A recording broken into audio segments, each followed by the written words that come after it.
Ladies, gentlemen, welcome to the Week 14 of the live Bankroll Challenge build. We all have a job on this show. My job is to host it. Our special guest job, Josh ADHD, is to bring us insight that helps us win hundreds and hundreds of thousands of dollars. And your job right now is to smash the like button. Our families' lives depend on it. Everyone do their job. Josh ADHD, welcome to the show. Peter, man, thanks for having me. We had a misconnection last week. I realized that a house full of small children was probably not the best broadcasting atmosphere. So thanks for letting me come back at it this week. I've got plenty of awesome Galaxy Brain plays for us to talk about. That's the thing. Yeah, we got to get this elephant out of the room. You know, I've had Cardi on recently. He is definitely a man of science. He is a plays kind of guy. You know, I vacillated back and forth all season as my process floats in the wind like a paper bag. But you are a bona fide, certified Galaxy Brainer. Yeah, it's I guess it's a special talent. I don't know if it's a skill you can develop. It's just an innate ability to designate some really off-the-board plays for reasons that everybody does not understand except for myself. And sometimes they're good, and sometimes, more often than not, they're absolute trash. But the times when they hit, oh, man, that juice is so sweet. I love squeezing that. That's right. I mean, why would you, it goes back to what my buddy, the counselor, would say. Why would you, want to live 100 days as a sheep when you could live one day as a lion? And I know you share that mentality. Oh, absolutely. I mean, the one day you live as a lion, that's the one that you go back and reflect on for the rest of your life. I mean, that's glory days. It's a Bruce Springsteen song. It's just that one day as a lion, man, we all deserve to have one of those. And if it's only one in our life, so be it. I like a shout out to Nate in the chat. I like this. It's not play the best plays. It's play the blessed plays, the blessed plays. I appreciate that. I think that is going to be our theme today, to play the blessed plays. Maybe that includes our Lord and Savior, Patrick Laird. Actually, who are we kidding? It definitely includes him. So this is what we're going to do today. I'm going to catch you guys up on the state of the Bankroll Challenge. I do want to hear about Josh's hashtag process, because if you guys haven't enjoyed the pleasure of seeing his screen shares of some of his cash game lineups, which look like, dare I say, head-to-head GPP lineups, you're in for a treat. So we'll get behind the process there. We're going to hop over to Josh's app over on RotoGrinders, the player usage evolution. I mean, maybe we get a little Darwin Thompson talk if we're talking about evolution here. And then we will head over to DraftKings.com, hashtag NFL, hashtag DFS, and we will build a lineup that may or may not feature some plays in my single entry challenge lineup. How does that sound, Josh? Man, I can't think of a better way to spend my Friday afternoon. Let's rock. So, Josh, I don't know if you've seen here, you see this spreadsheet up, but I'm on a little bit of a heater here. You notice week 13 took 200 of those Frisco Josh bucks. Last week, Min Plus Cash the Spy. Look at this trajectory. What does math say I'm going to win this week, Josh? Well, it depends. Is this linear or exponential? But I'm hoping this is an exponential model for you, Peter, because I feel like that's what you deserve. You put the work in. You know how to pick the best plays. So it just stands to reason that this week is probably at least $1,000. Right. And I mean, it has to be, right? Because I just have one of these shitty Android phones and I need money to afford an iPhone. Isn't that correct? I don't know, man. Android Army. I think you're a simpatico Android brother. Is solidarity. Oh, that's I'm okay beautiful. with being a green message instead of a blue message. It is, like I said, there's no one in the world that could get me to buy an iPhone except potentially Patrick Laird, and it just so happens to be he's the one leading the charge. So I'm in a really tough spot, but we'll cross that bridge when we get there. Let's talk about Josh Galaxy Brain plays. I am curious, how do you go about building your cash lineups? Because you're clearly not just looking at the best points per dollar plays. Like, where do you get your ideas, Josh? So I try to work in a vacuum as much as possible. You know, we talk about ownership doesn't matter. And it's kind of tongue in cheek, but I think to a degree, ownership really doesn't matter. It's, I try to look at the games from my own perspective and project what I think the game script is going to be, what the most likely game script could be for a game. And once I go through that for every game, identify the plays that kind of fit that game script, and I kind of refine my methods again and filter out the plays I think will make the best cash lineup that isn't necessarily chalky. I do listen to podcasts. I listen and read what the industry is doing during the week because I want to know what plays are going to be chalky, because I think it matters knowing what the field is doing. Say ownership doesn't matter, but I think if you can identify donkey chalk, that's key. Because if you want to play a player like Malcolm Brown a few weeks back when he totally donked out, it's important to be able to pivot off of a bad play like that when you see it coming. Sometimes the cheap guy, especially a running back, just because he's going to get volume, it's not a good play. And you can find a similar volume, maybe slightly less volume, more efficiency on another game at a guy that's really similarly priced. So running back is really the place where I tend to get galaxy brain. Wide receiver, yeah, sometimes I'll get a little bit freaky there too, quarterback as well. But, by and large, my galaxy brain plays, my lineup building process is because I do things on my own, and then I maybe venture outside in the world and see what other people are doing afterward. Yeah, and I think that's actually an interesting dichotomy of, I think there's two different ways that can go. If you consume a lot of DFS content and you're listening to podcasts and reading a lot of articles, you get a lot of ideas in your head, and those can be used for good and they can be used for evil. It can be used for good in how you described it, as you get your finger on the pulse of how everyone's feeling, and you can maybe avoid getting locked into some plays you think might be trappy. On the other hand, if people have very persuasive, compelling arguments, sometimes you read an article or listen to something and you go, I have to have that guy in my lineup. And all of a sudden Sunday comes around and guys are getting scratched and the slate's getting jumbled up. And I'm holding on to this idea because someone 4 days ago made a compelling argument. How do you balance that idea of keeping your finger on the pulse, but also staying really flexible with your decision making? Yeah, I think, the key to any successful venture is being flexible in the direction you go. And we see that a lot with good NFL teams that can make changes on the fly as they lose players. They change their scheme a little bit. They figure out a way to win without doing what they originally planned to do. So, there's a Mike Tyson quote, and you've probably heard it before, but it's everybody has a plan until they're punched in the mouth. And it's good to have a plan early in the week. I make a plan on Monday as soon as I look at prices and kind of build a skeleton lineup of what I think are the best plays based on my most recent information, then let injuries and whatnot dictate from there. I think it's important to have a series of backup plans, contingencies, if you will, for injury situations. We'll monitor those all week. So honestly, if it comes Sunday morning and we get a late scratch, it shouldn't be like a total jolt to your process. You shouldn't be startled by it to the point where you do ditch your plans and totally change it on the fly. Now, again, it's, there's some special situations where players are just totally last minute scratch. Like we had the Shady McCoy scratch a couple weeks back that really rocked lineup building process on Sunday morning. But by and large, you should have all your contingency plans in place on what if, and then I will do this. And I try to get all that together as much as I can. That way, when things change on the fly, I've already thought through the process of what could happen. Yeah, and I it's not a coincidence that I've gotten a little better as the season has gone on at DFS, partly because I have simplified and streamlined my process. To go back to what we were just talking about, I like listening to a lot of podcasts and shows almost because, for the same reason a lot of people do. It's fun to hang out and listen to what personalities you have to say. On the other hand, though, I think what I've learned is early in the week, I like to have my macro opinions. What games do I want to target, but not get in the micro and be like, I have to have Mike Evans this week. And then come Sunday, I know my macro thing. I'm going to focus on these games. These are the totals. These are the pace up spots I like.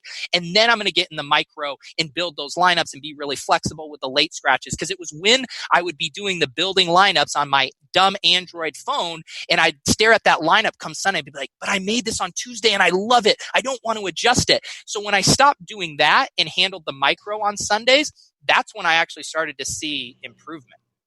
Yeah, I think the process you talk about there, I think it's the right way to handle it. I mean, you have a lot of clarity on Sunday morning when you've already thought through all the macro. So I really like that you've kind of, your process has evolved. You've grown. God, you've grown so much, Peter. I'm so proud of you.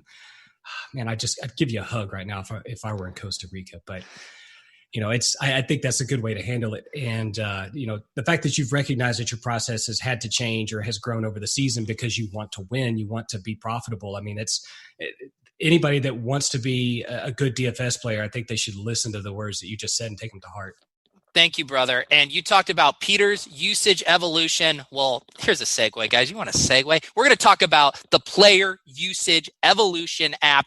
Josh, why don't you give us kind of a description? First of all, if people don't know about this app, I mean, what is wrong with you guys? But this is where all the good stuff is. We're pulling from this in, the lineup HQ, Gridiron IQ, all the IQs and HQs. Josh, tell us about this app and how people can leverage it, and then we'll dive into some interesting stats relevant for this week. Yeah, so this app originated back in 2018 during the summer. RotoGrinders got their hands on some SIS data, Sports Info Solutions, and it was game charting data. So similar to what Pro Football Focus does, or, to some degree, Next Gen Stats. And with this data, and it's all play level data, we are able to do a lot of things with advanced stats and metrics that other sites were unable to do. And still a lot of sites are unable to do. So what I did was, at the direction of the team at RotoGrinders, put together this app. And one thing that people want to know is, like, how can I get all the stats and all the info in one place where I don't have to jump between a bunch of different sites? And the aim of this app is to kind of solve that problem. So, you can go through the app and look at snaps on a week-to-week basis and see how trends develop with players, teams, and whatnot. Same with statistics. And then the real gem of the app, in my opinion, is the receiver alignment and the QB pressure tabs. These really pull into use the SIS data that we have at RotoGrinders and allow us to look really with a fine-tooth comb in some cases at how teams, defend certain types of receivers, how they defend certain alignments of receivers, so slot or flank. And then on the flip side of that, what offenses and even specific players are doing on a game-to-game, week-to-week, or even, a quarterly basis, depending on how you want to filter out the app. So, what I get out of this app is I can go and quickly assess, is a new player's usage in an offense, is it fact or fiction? And I could do that by looking at the weekly usage and seeing how they've been involved in the offense. And it's real easy to look at a glance. The other thing I really like about this app, over on the receiver alignment section, is you can see how defenses defend the alignments. And for me, that's really big, especially when I'm playing Showdown in particular. I can see, where a defense may or may not be weak and really assess from a game script perspective how an offense will attack them, and then filter that down to what players are going to be able to attack them in that method. So, in a nutshell, that's what this app does. There are tons of different ways to use it. There's an excellent video on the RotoGrinders feed, I believe on YouTube, that steps through a lot of the different ways to use this app. And anyone that hasn't watched that video, or if you're new to this app, I really recommend you go and watch it.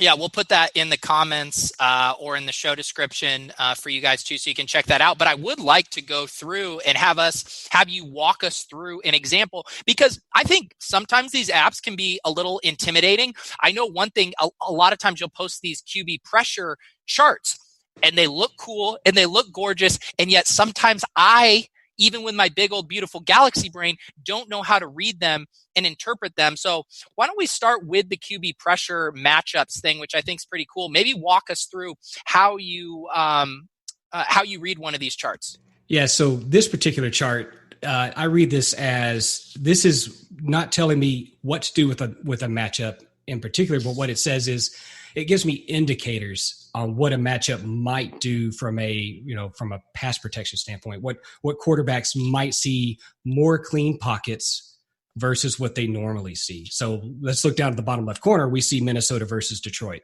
down at the bottom left corner of the plot.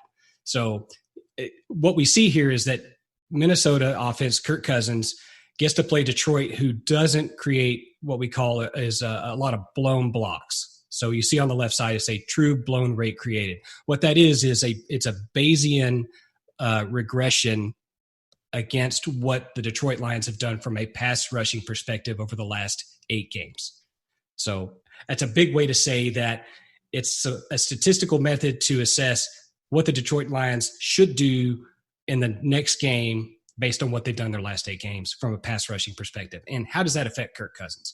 So Eric Eager over at Pro Football Focus did some studies over the summer, and he deduced that clean pockets are the best way to judge how a quarterback plays. So if we know that a quarterback is very efficient in a clean pocket atmosphere, and we think that that quarterback is going to have more clean pockets than he normally does, then that tends to say that his efficiency should be better than it normally would be. So this is a long way to say that Kirk Cousins might have a really good matchup with Detroit this weekend from a passing perspective, even though a lot of folks think that this is going to be a run-heavy game from the line or from the Vikings.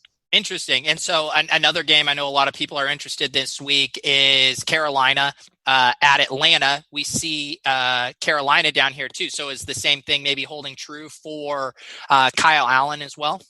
It's potentially there. Now, what we did see out of Atlanta in the last 3 games is their pass rushing increased dramatically, starting with the New Orleans game after their bye. So they kind of reconfigured their defense to go after quarterbacks a little more than they were.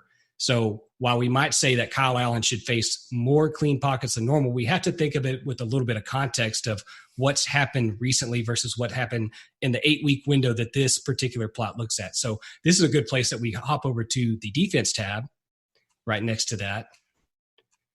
Gotcha. And here we go. Voila. We can sort on the team over on the far left. You can just click at the top on the header. Yep. And you can click the row that's ATL. Yep.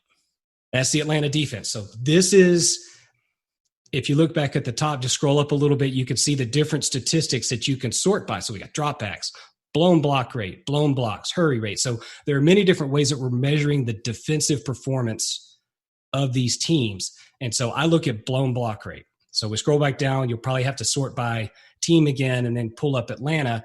And you can see here that they are creating blown blocks at a very, let's say, a haphazard rate almost. Like it's low and then it's high and then it's low again. So it looks like they came out, if we look at this at a game-by-game basis, it looks like they came into that Week 10 game after their bye against New Orleans and they just lit the world on fire. And then after that, they tapered back down to almost nothing. So if we look at it from this detailed context and then put that next to the matchup plot that we just looked at when we talked about Kyle Allen's potential matchup against the Falcons, we might say, yeah, maybe Kyle Allen's going to be in a pretty good spot here this week.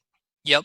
Yeah, I think Carolina is so tricky because I end up often liking their games in a macro sense. You always like Christian McCaffrey. DJ Moore has been so rock solid, a true number one. And then I end up liking the ancillary pieces. People want to talk about Ian Thomas this week. He's the stone min on DK. You got Curtis Samuel with the way Atlanta gives up deep ball production. Let's never forget the Will Fuller explosion week versus them. So they're always an interesting team to try to untangle where you want to attack, because you definitely want a piece of them.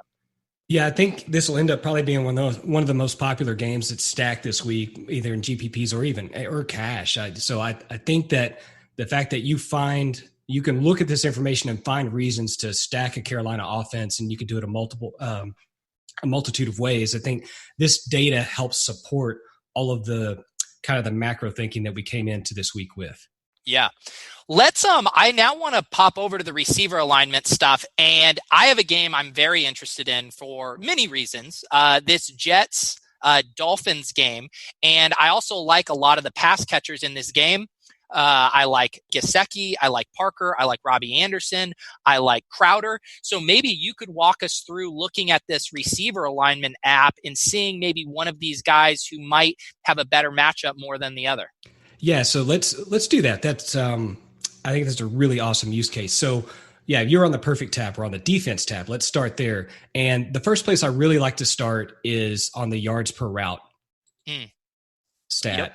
And it's not a perfect stat. There's no perfect stat for receiving performance, but I do like to see how defenses perform and what kind of yardage they give up per route run. So all right, so we click on that and we can sort on team. And what I usually do is sort on team first. And if I have a particular matchup in mind, I'll go ahead and just go select those two teams and click on their rows and make them blue.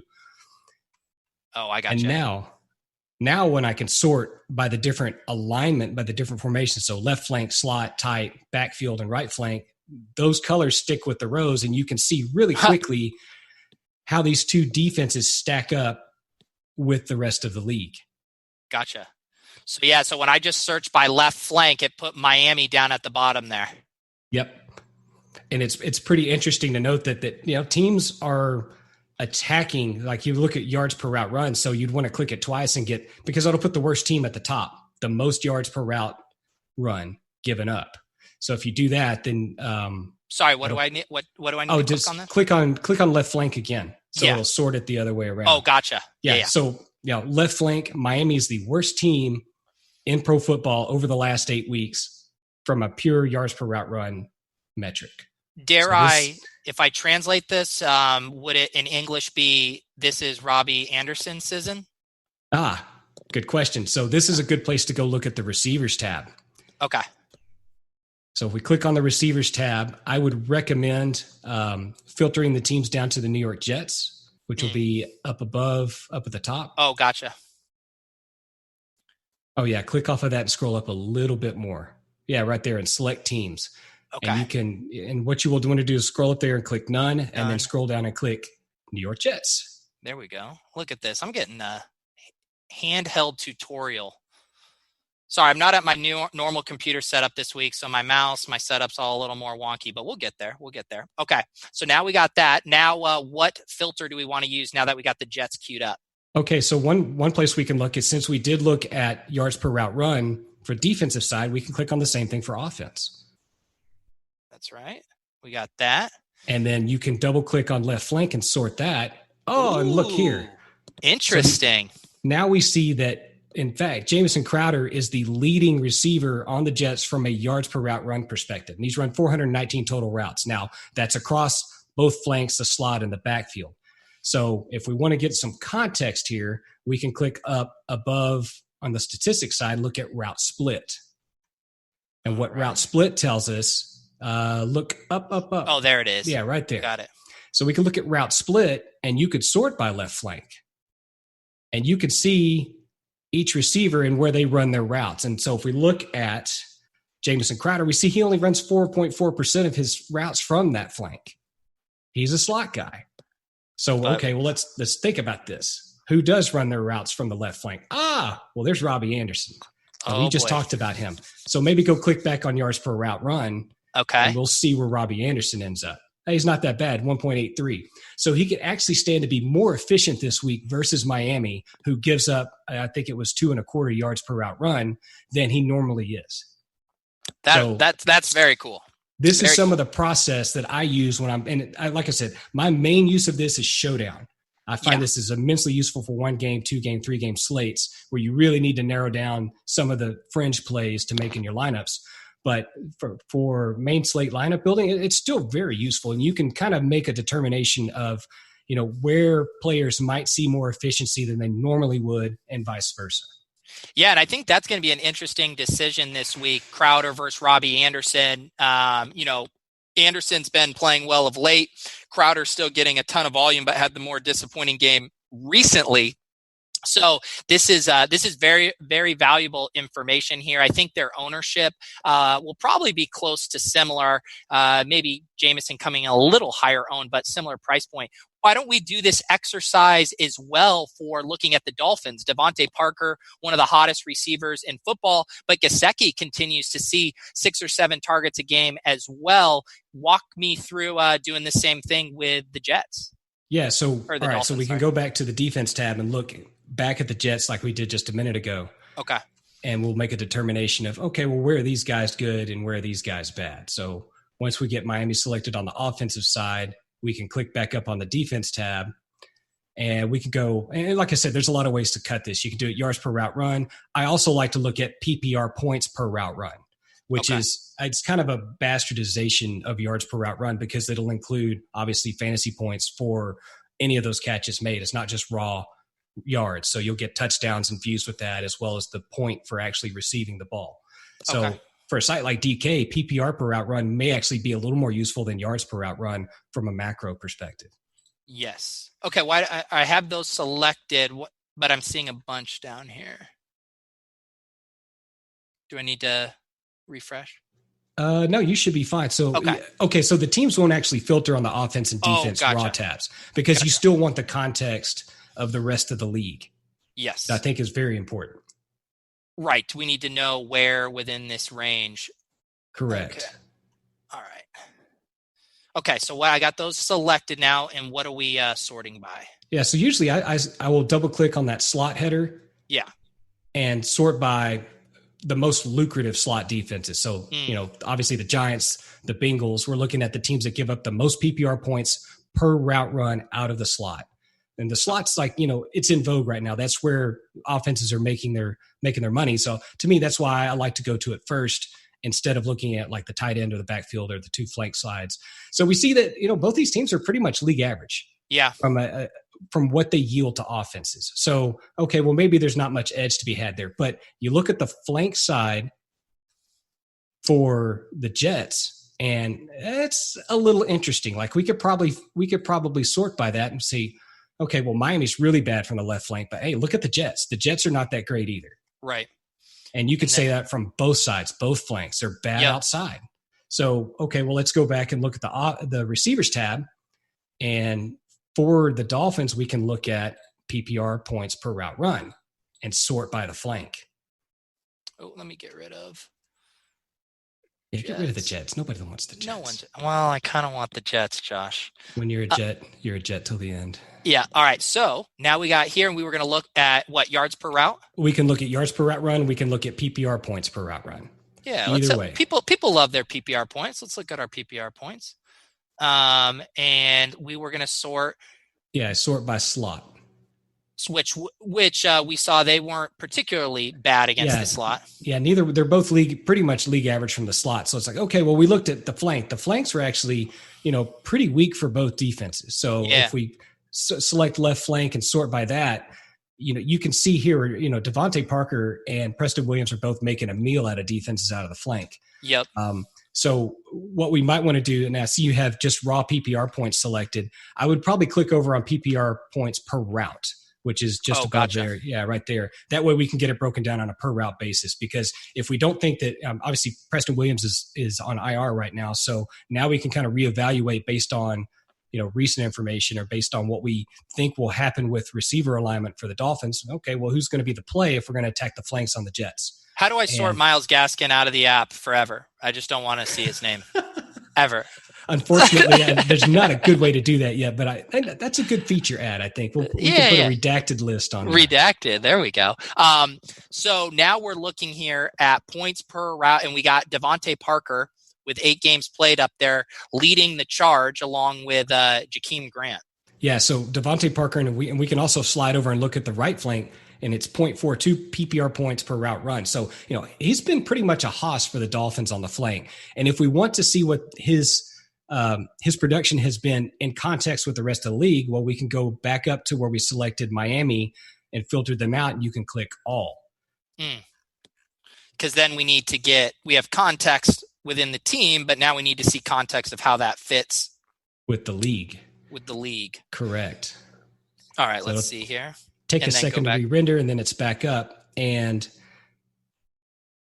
it may take a little bit of scrolling. And the other thing you might need to do here, since it starts at 25, you may have to select 50. But we knew what his number was. It was roughly like 0.45. Okay. So he's more league average down here. Yeah, he'll probably be on the second page. I think okay. Just found him. Where did he go? There. Okay, so there's Robbie. There's Devontae Parker. Yeah, 0.42. Yes. So parse this for us. What is this telling you about Devontae Parker's matchup?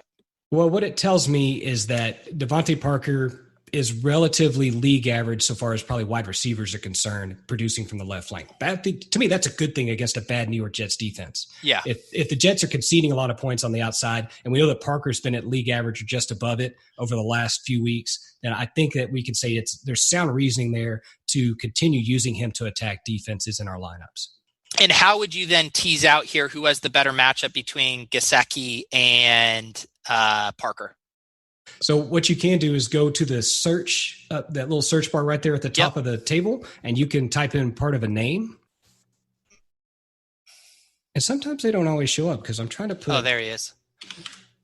And so once you get part of a name there, you can click on it and highlight that row. Ooh, so he's 0.94 out of the right flank. Now, and then so the context we have to think about there is, okay, well, how many routes has he run out of the flank? And again, this is where this app is really helpful, but you flip flop back and forth a lot. So it's like, okay, well, if he's really good out of the flank, are they even using him that much? Because that type of production will typically say that maybe not so much. So there's 8 there for the right flank for Gesicki versus. So he's not running much. So his snaps get tagged as tight end. Not tight end, but if he runs a route from a tight end position, so he's tight with the line, then they'll call it tight. Gotcha. Otherwise, and that's usually within I think 2 to 3 yards of the offensive line, or maybe it's even within the hash. And then once you get outside that range, it's considered a slot alignment. Okay, and so slot and tight though, you're segmenting out those things as separately, even though they're both closer to the line than the flanks. That's right. Okay. That's right. Cool. I think this is really fun, and it really helps you when, because you'll read about some of these matchups. Like I said, I feel like Robbie and Jamison Crowder are very similar plays this week for a lot of reasons, for price, for matchup. So to be able to go drill down in this app and kind of help you break those ties, because I don't think Josh would ever say, and maybe he wouldn't, that it's going to prove that one guy is such a better play than the other, but I think it is a good tiebreaker. Yeah, I use it for tiebreakers a lot, and it's just kind of you really understand how offensives have been using players leading up to the game in question, and it really can help you just if you're 50-50, instead of flipping a coin, you can use this to kind of give you a lead. All right, I'll let the chat get one more question. I got to do mine. I wanted to get granular with the Jets and the Dolphins. If someone has a specific receiver situation they would like to see us take a look at, we will do that before heading over to make a lineup. But while I get one of those questions from the chat, Josh, why don't you just tell us, I saw you quote retweet our show about the Swolecast on how this slate was kind of stumping us. What is your feel right now as far as, value opening up, or why this might be a weirder than usual slate? To me, the real question is, what is Carolina going to do? It's going to be a popular game, but now that they've changed the regime, they've drawn their line in the sand. They're going to be an analytics organization. They have the future to think about. So what is Carolina going to do? I mean, we can't assume that they're going to maintain status quo that they've had the entire season. I mean, is Christian McCaffrey going to be a $10,000 running back the rest of the way from a usage perspective? Are they going to taper him off? Are they going to back him down to 60 to 70% of the snaps in a way to preserve him for next season and season after? I mean, he's had a massive workload, and I have some questions about his usage. I also wonder if Kyle Allen's even going to play a full game. I mean, could they bring in Will Grier in the game on Sunday and give him a shot and see what he can do? It's just, to me, there's a lot of murkiness on one of the main games on the slate that people are targeting that gives me some pause. And so I've kind of backed off the game a little bit. I'm still interested in it, but I think until I have more information, I don't know if I want to just, press on regardless with that one. It's also tough because things aren't as clear now on the Falcons side of the ball either. I mean, you got Julio back, you got Hooper back, Freeman's getting back to health. Ridley was kind of the big beneficiary of those target bumps, but when Hooper was playing, Ridley was really kind of down in that 4 to 5 target game, which really hurt him. So now that's kind of a mess, and Hooper's just outrageously expensive too. So I don't even know how you can use him with some of the better options at tight end. So yeah, I don't know what to do on the Falcons side either. Yeah, it's pretty difficult this week, and again, this is another team that in my thinking, they're in a total evaluation phase now. They're going to go out and do their status quo. I think that's probably the case, but how healthy is Julio? How healthy is Hooper? They say they're good to go this week, and they practiced all week, but I still have some reservation of whether those guys are going to look like they did in week 4 versus what they could look like this weekend. So I have a hard time going 100% on players that I haven't seen as they return from injury. Yeah. All right. I ended up getting 3 potential nominations from the chat on situations they'd like us to look at. So I'll toss 3 of them at you, and you can let me know which one interests you the most, and we'll look at it, and then we'll move on to build a lineup. Option number 1, Fuller Watson. I think Fuller Nuke is kind of interesting this week as Nuke is getting a little more popular. Mike Evans versus Godwin is the classic debate every week. And then another one similar, Baby Evans, Godwin, Kenny Golladay versus Marvin Jones. Which one of those interests you the most this week? I think, what was that first one again? I think the first one's probably the most interesting because Fuller? it's not. Yeah, Fuller Watson. Yeah, Fuller. And I think this is probably the most interesting one because it's going to be the one that's, I think, least covered by everyone else out there in the touted sphere. Let's take a look at that since we have Denver coming to town here in Houston. And I also will say another reason that's just interesting. I was looking at what was quote unquote popping in the blitz optimals, and you are seeing a lot of Deshaun Watson and you're seeing a lot of Will Fuller at 5,500. I haven't heard from my buddy Chow, but I did hear that Fuller was on the injury report with the hamstring. So that's a little interesting, but let's go ahead and dig into this. Josh, walk me through again where we should start. Yeah, so usually if I want to look at particular receivers, I'm going to go ahead and find the defense first. So I'll flip over to the defense tab. Yep. And what I will do is typically I'm going to look at yards per route run or PPR per route run. I typically look at both, but I'll start with yards per route run here. And I will find the Denver Broncos, and then I will start my sorting. Now, I'm going to start on the flanks because I assume that's where Will Fuller is going to run the majority of his routes this week. So I'm going to start there and see what Denver does on the flanks. And I sort by that and I see, well, they're not that juicy of a matchup. Like they're kind of lower middle on the right flank. And if we look on the left flank, they're kind of upper middle. So it's kind of maybe a marginal matchup. It's not the best matchup we could hope for, but there might be some advantage that we could take here, knowing that it's Houston, knowing that they will attack downfield. We also know that Fuller will likely run some slots from the snap, or some snaps from the slot, so we can look and see if the slot production is against the Broncos, and we see that it's also lower middle. So, okay, we know Denver's been a pretty tough defense, but they've also played some kind of crappy offenses too. So then I will flip back over to the receivers tab, and this is where I can filter down to the Houston Texans and look at them in particular and see what Will Fuller's production has been on the last 8 weeks. Yeah, let's check this out. Yeah, I think there's a lot of these kind of boom bust profile receivers that are super interesting this week. We were talking about Curtis Samuel, talking about Robbie Anderson, and then now Will Fuller. I think you're going to want exposure to probably one of these guys in your lineup. So yeah, let's go through here. We're going to go back to I think I would start with the route split first. Okay. Because I want to know for the receiver himself, where is he running his routes? Where is he lining up? So we see that Will Fuller is lining up almost 57% of the time in the slot. That's interesting because we thought maybe he's primarily a flank receiver. So the rest of the time he is lined up on the outside, the other 43%.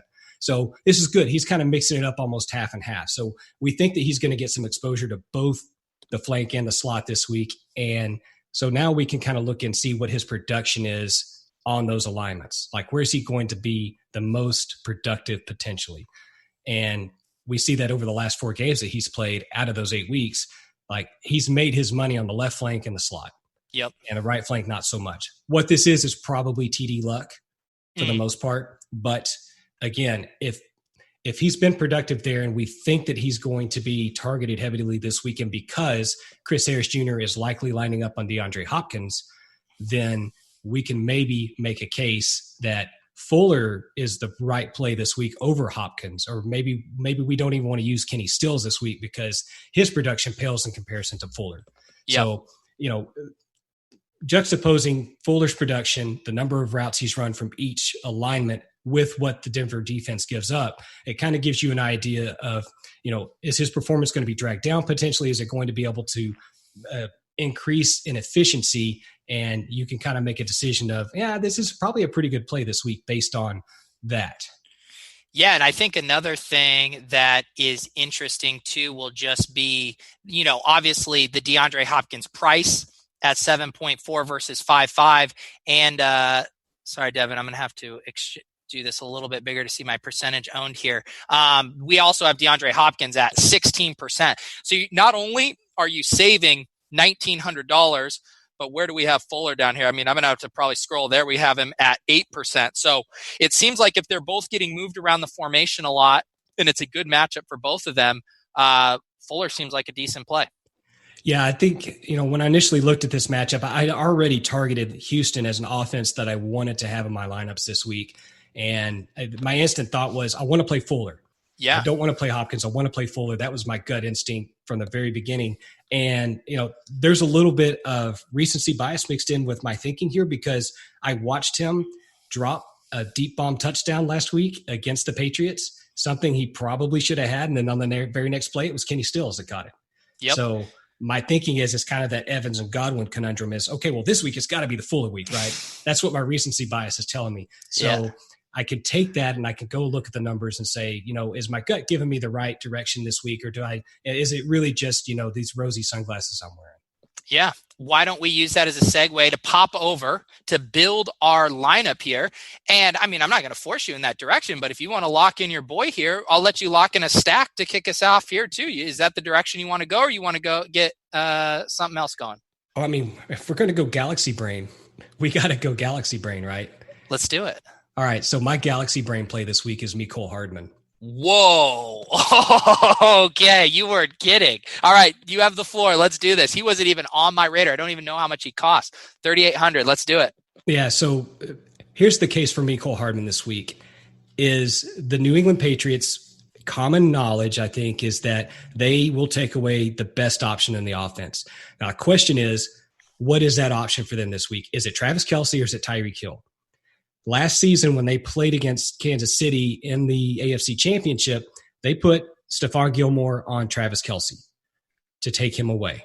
And they bracketed Tyreek Hill. Now, both of those players ended up doing pretty decent damage in their own right. But if that is the case, if that's how New England deploy their defense this week in a concerted effort to stop the top two playmakers, and we don't want to play Sammy Watkins because we think he sucks, and we don't want to play Demarcus Robinson because he's not that great, then, to me, Mecole Hardman is what we want Marquise Brown to be this week. Like Marquise Brown is that low snap, low route run, high ceiling player. And Mecole Hardman can be the exact same this week. Mecole Hardman could run 20 routes in the game and he could score 30 fantasy points based on the role he has in the offense and based on his ability to completely break a defense with his speed. So again, it's a bit of a Galaxy Brain play. We're getting weird here, but I can make a logical case for why this might be the week to drop him in your lineup at 1% owned. Yeah, I think the only when you're poking holes, like I'm just pulling up his target share, right? Where it's like last week he didn't get a single target. He's been around 10% target share there. I think the real issue for him is probably the fact that he's splitting snaps with Demarcus Robinson, right? Yeah, and I think the team views him as like a 1-for-1 replacement with Tyreek Hill. So if Tyreek Hill plays a full complement of snaps, why are they putting Hardman out there? So again, this is why his ownership will be suppressed. Yeah. But if Kansas City wants to win this game, why wouldn't they put their best speed weapon out on the field that's not going to be bracketed and not going to be blanketed with Gilmore? And here's the reason why I don't mind this play, because, well, one, you want exposure to this game. We know there's going to be a lot of points. We know that it's a little harder to attack this game. People are still afraid of the New England defense in some respects. The Chiefs guys, the premier options are super expensive. No one knows what to do with the Patriots outside of Edelman. It could be a Sony game, could be a white game. So I like the idea of tacking these games with really cheap, low-owned guys. I mean, that's how you do want to get exposure to it. But I will say you have blown my mind with this Galaxy Brain, but I like it. I like it a lot. Well, I'm glad you appreciate the Galaxy Brainness of it all. Well, and I like to now. Okay, well, here's a question. Is this do you like Hardman as a one-off play, or do you like attacking this game in a bigger stack kind of way? I think from a tournament perspective, I think it's a great game to attack. So I don't have any issue stacking him either as the run back or as part of the stack option. So if you wanted to run, Mahomes, Hardman, and Kelce, or Mahomes, Darwin Thompson, and Mecole Hardman, I mean, that's a pretty interesting stack that's going to get really low ownership percentage and gives you like a really cheap way to get exposure to this game. Okay, I like that too, because what's really fun, I really am into Darwin. We saw today Damian Williams ruled out. We know Darrell Williams to the IR. I have rallied against LaShawn McCoy. I've done my boots on the ground film analysis when I was in Mexico. They had no interest in using him until Damian Williams got banged up. So I'm very much on board the Darwin train. When you get Darwin at 4,000 and Hardman at 3,800, we can attack this game and get in some other big-time studs. So I'm going to just take 2 here because once we have Darwin and Hardman, we are going to get Mahomes. I'm going to toss it back to you. You can either talk to us about a bring back in this game or you can take us somewhere else. Yeah, we could talk about bringbacks. I have 2 bringbacks in this game that are most interesting, especially now that we're playing Mahomes at quarterback.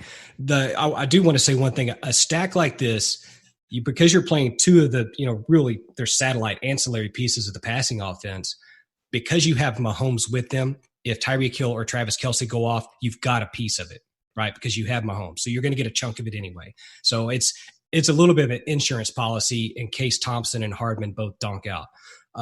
So if we want to talk about bringbacks here for New England, to me, the 2 best options are Sony Michel and Julian Edelman. Yep. Edelman, to me, is pretty obvious. It's his target volume. I just don't think that Casey is going to be able to defend him. I think he's going to see 12 targets and catch 10 of them.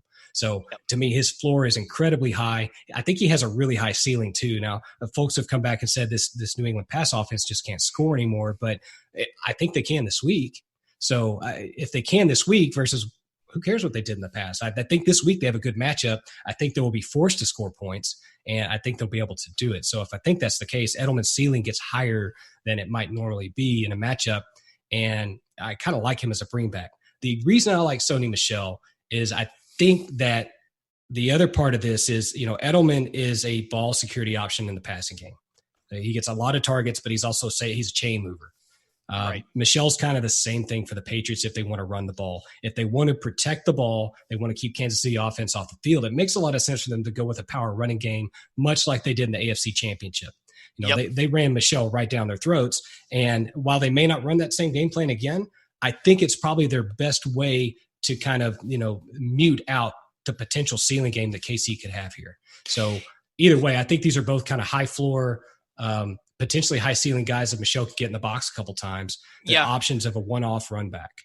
Yeah, I think I'm going to steer us toward Edelman just in that we have some more risky galaxy brain type plays in Darwin and Hardman. We look at here Edelman's target floor, 10, 12, 12 the past 3 weeks. We know he's going to get those 10 targets and give us a really high floor there. Sony, we've seen his usage, yanked around. Rex Burkhead can sometimes be a thorn in his side. A negative game script can be a thorn in his side. So why don't we lock in Edelman, because we already know that this game or this stack that we have is going to be pretty damn unique. But I will then, because I kind of hijacked your pick there, I'll let you, I assume we're going to venture out of New England now. I'll let you take a stand somewhere else in what I assume would be one of your other favorite plays on the slate. Yeah, I've got quite a few. That's part of the problem with this week is now that we have all of these games back on the slate, the bye weeks are over. There are a lot more compelling plays than there normally are. So you can, there's a fog of war to some degree of just really trying to distill down which ones are the best. So we got KC New England out of the way. That's good. I think a game that many people are going to try to attack, we talked about it a bit already, is Indianapolis and Tampa Bay. I have some interesting plays there. We can get Galaxy Brain on that game really quick too, right? Because, there's plays that people have talked up all week all across the industry that are way low priced, min price in some cases, that we could insert in this lineup. I don't think we need to do that now, though. We've got a cheap KC stack, so we can get a little bit higher priced. I like a wide receiver stack in this game of either 2 Indy receivers or both Tampa Bay receivers and run like Evans and Godwin in the same lineup. But would you do that without Winston? See, that would give you some variability on the field, right? Because anybody that's going to stack this game would try to stack all 3, but I've got Mahomes already, right? Yes. Because I wanted a piece of the KC offense. So the way to get basically access to every bit of Jameis Winston without having him is to play both Godwin and Evans. They said, man, I've tried to rep being a Galaxy Braider. I mean, Josh, you are making my nerves. I'm just thinking about this lineup right now, and I've just realized I might be a fraud Galaxy Brainer. I might not even be able to hang with you, dude. Oh, no. You are the master Galaxy Brainer because you have given us the Laird and Savior. Well, yeah, we haven't even got to him yet. My goodness. Well, why don't you tell me your favorite plays on the Colts side, too? Maybe we can meet in the middle with one of each. Yeah, so if I were going to attack this game, I think I would have Jacoby Brissett at quarterback over Jameis Winston. And I would go ahead and run that same Tampa Bay receiver stack back at him. And so the question then becomes, do I go like full game stack here and either put Pascal or Paris Campbell with Jacoby Brissett or Jack Doyle, who's going to be really popular tight end play anyway? This is, if you think this game is going to shoot out and get up into, 55, 60 total points, then I think it makes some sense to say that, okay, well, Brissett's probably going to be, party to 24 to 28 of those points. You probably need to play him because he's a lot cheaper and gives you access to Evans and Godwin. Yeah.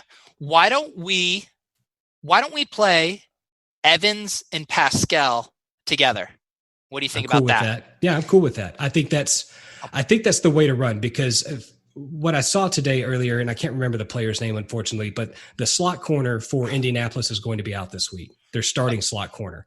Okay. And so that's where Godwin runs a lot of his routes, right? So folks, I think, are going to start leaning more toward Godwin and away from Evans, thinking that Godwin's going to eat because he's facing the backup slot guy.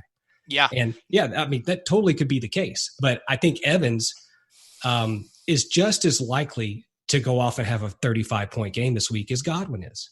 Yeah. I mean, Indianapolis does run a lot of zone, but we have seen them come out and run a lot of man against particular matchups. Evans excels in man, Godwin excels versus zone, but they're both great receivers. So again, I think you could play Evans and Pascal, you could play Godwin and Pascal. I mean, there's a lot of permutations here to attack this game and not necessarily have to go, full bore at it with the quarterback. Yeah. All right. I dig it. I think Pascal's going to end up being pretty unique because like we talked about, there's a lot of plays in that, 49 to 5,600 range. And I think he's probably going to go pretty overlooked there, especially with, I've noticed the hype on Paris Campbell starting to ramp up as the punt option. And I don't think people are going to have the stomach to play Jacoby, Pascal, and Campbell. So I bet Pascal's kind of the forgotten guy. Yeah, I think that's the right thinking too. He's the most expensive of the receivers. I think folks will shy away and play either Doyle or Campbell. Yeah, I just want to check because his targets with TY out have been pretty nice. 10 last week is pretty darn good if you're going to get that in a potential sneaky shootout game. All right, so why don't we put in a defense just so we know where we stand? I've just kind of, as my default, been putting in the Bucs defense, but now you got me a little worried about this game being a little more high scoring. Who's been your kind of go-to default defense so far? This week it's been San Francisco. Really? It's okay. Yeah, getting up to 2,700. So on the road, Saints in the Superdome. Yeah. All right, make your case, because man, Josh, you are a true galaxy brainer, my man. Okay, here's my case. San Francisco has an elite defense. Yep. The New Orleans offensive line can be had. We saw that against Atlanta a couple weeks back. I know that San Francisco would go to school on that tape a little bit and devise some ways to get to Drew Brees. Drew Brees doesn't have the big arm anymore, right? He's a short arm passer. And I think that while Michael Thomas and Alvin Kamara will both get theirs, I don't think they're necessarily going to get in the end zone. I think San Francisco is going to put enough pressure on this offense to where they're going to struggle to score points. I think this is a low-scoring game. And when I say low-scoring, I think it would be 16-13 or 16-14, real easy. And if that's the case, and we know that New Orleans wants to throw the ball, man, give me all of the San Francisco at 2,700. Yeah.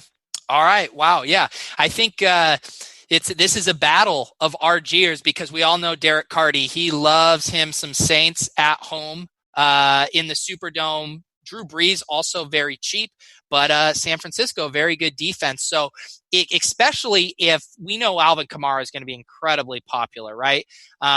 So if playing the San Francisco D and fading your Saints in this build, not that we needed to get any more unique, but it's pretty damn unique.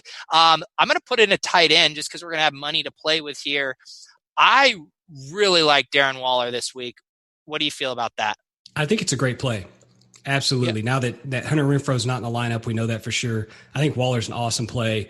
I do have the idea that Oakland will struggle to throw the ball on the flanks. I mean, it's kind of a struggle for Derek Carr anyway. Tennessee's a pretty good, decent pass defense. So I think Waller's a great high floor play. Okay, so that leaves us with a very nice Josh, 6,900 at running back. It obviously takes us out of the consideration for the high-end type guys, but still leaves some interesting names. Do you have a favorite mid-tier RB in here? I don't necessarily have a favorite. There's a lot of guys I like that I think could go off. I think it could be Melvin Gordon. I think Joe Mixon's an awesome play this week. Yeah. I think he's got a pretty good matchup. The other thing that we could do here, if we wanted to back out Waller, I really like that play. But if we wanted to back out and get a little bit cheaper, what happens if we put McCaffrey in this lineup? How much money do we have left? Got 2,400. I don't think we have quite enough to tight end. We miss Ian Thomas by 100. So you can't stick Ian Thomas in there. I'm not sure if I'd want to run a Carolina stack anyway. Yeah. Okay, so Dalvin. I'm afraid of Dalvin this week. Yeah.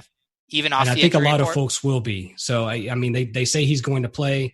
I think if I were going to be in this matchup or target this matchup and think that they're going to steamroll Detroit, I don't see where Dalvin gets enough work. I think it'd be a lot of Madison, and they try to preserve Dalvin for down the road. So at that point, okay, well, who can I back down to here? I think there's I think you have a lot of squabbles with all these players in the 8s, in the 7s. So let's go ahead and put Waller back in this lineup. I like that play. We're back. I do think Dalvin Cook's interesting in that he's going to go way under-owned as people are afraid of the injury and pay up for McCaffrey.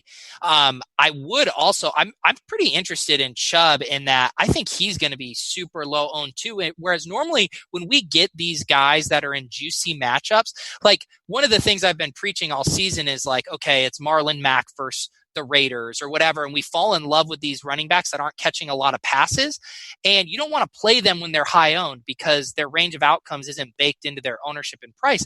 But this week, I feel like Chubb is flying under the radar a little bit. Again, he's a guy that we can't fit in, but I am just curious, how do you view some of these guys that are a little more fragile with their range of outcomes?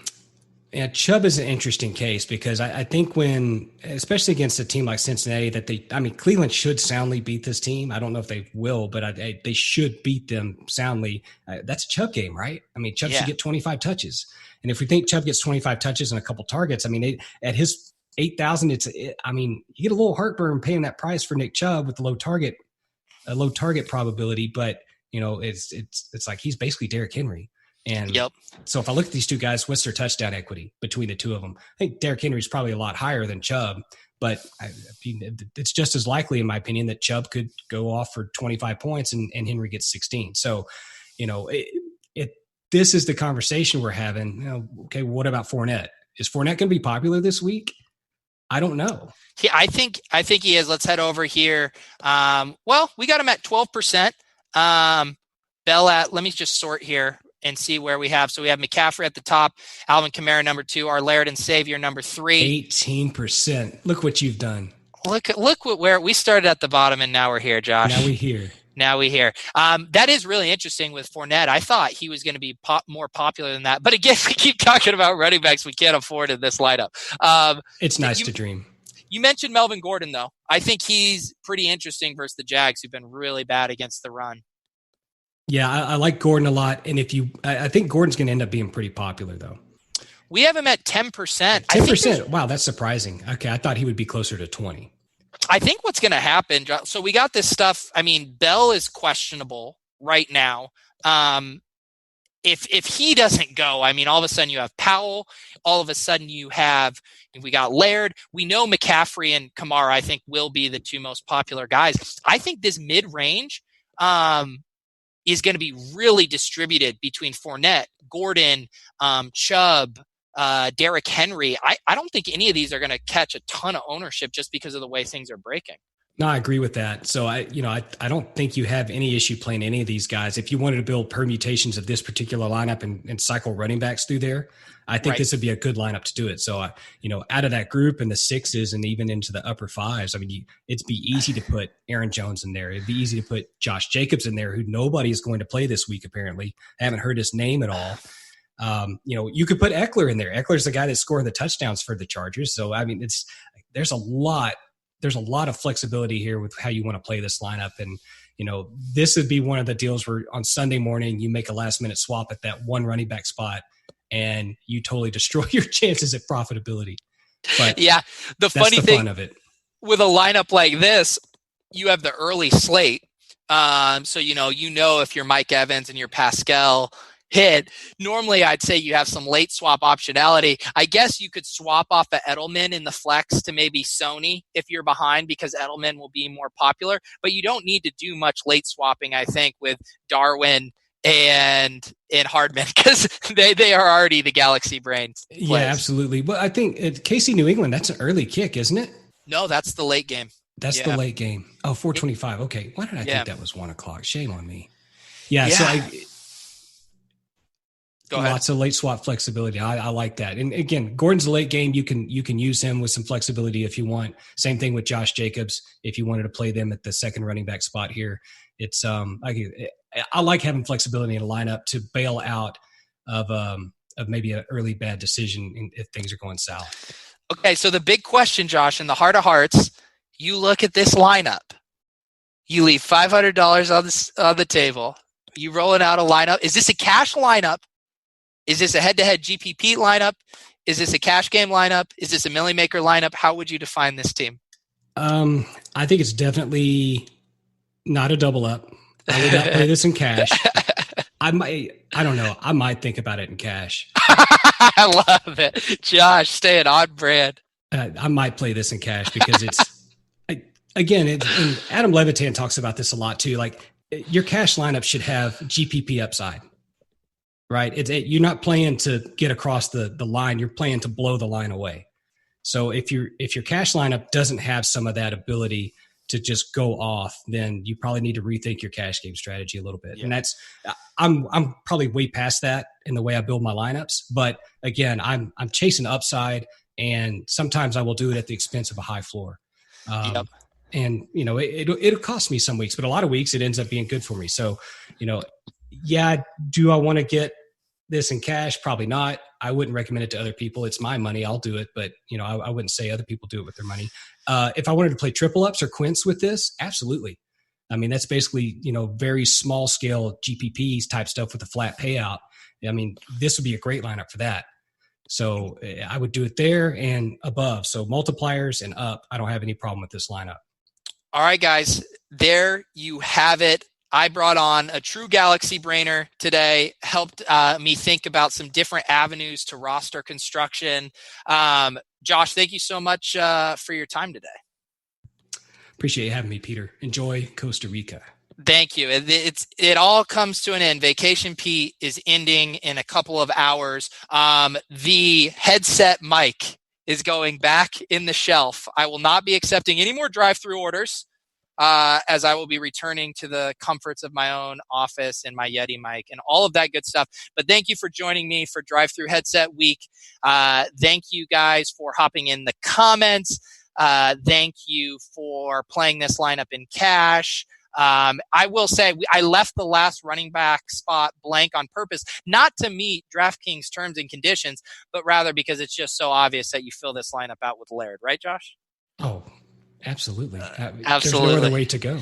But for real, you guys should check out the Snap Counts and Targets app. It is, you can find it here in the drop down on the NFL Stats and Data app. And you guys can get all granular now that we all learned how to use the app. I am going to win the SPY this week, guys. I'm just putting that on the record, and I'm going to do it with Patrick Laird. Thank you guys so much. We will see you for the Bankroll Challenge lineup review on Monday.